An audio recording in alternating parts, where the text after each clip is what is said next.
নমস্কাৰ বন্ধুসকল, DJ হেপা blog চেনেলটিলৈ আপোনালোকক স্বাগতম জনাইছোঁ। আপোনালোক ভালে আছে নিশ্চয়।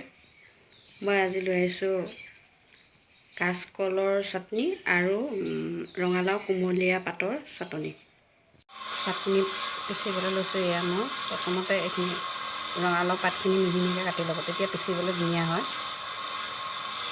এনেকৈ মিহি মিহিকৈ কাটি ল'ব।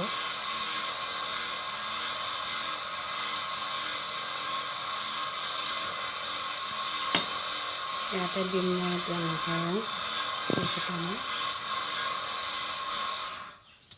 আদা অকণমান দিম, নিমখ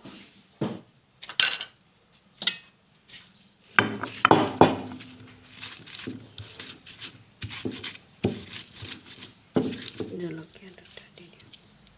জলকীয়াকেইটাও সৰু সৰুকৈ ভাঙি লৈছোঁ।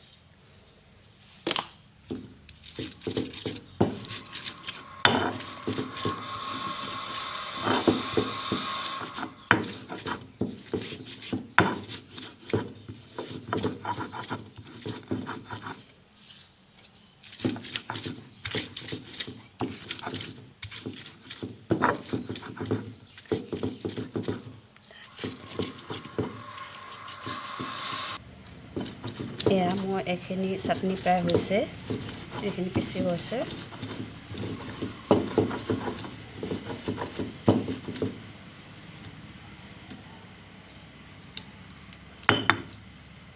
এয়া হৈ গ'ল।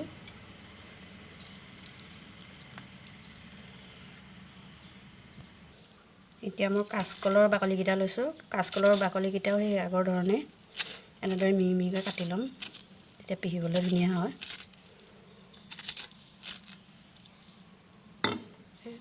এনেকুৱা চুচ ওলাই কিছুমান, এইবোৰ পেলাই দিব।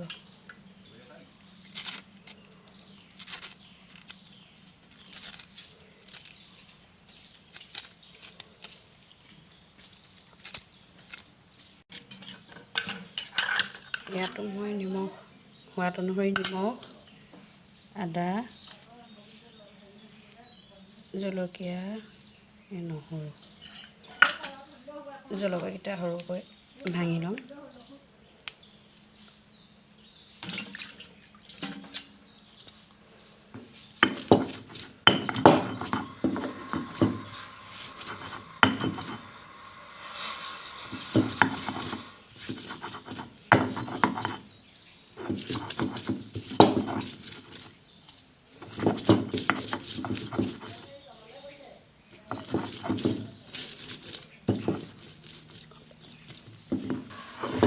এয়া কাচকলৰ চাটনি মোৰ হৈছে।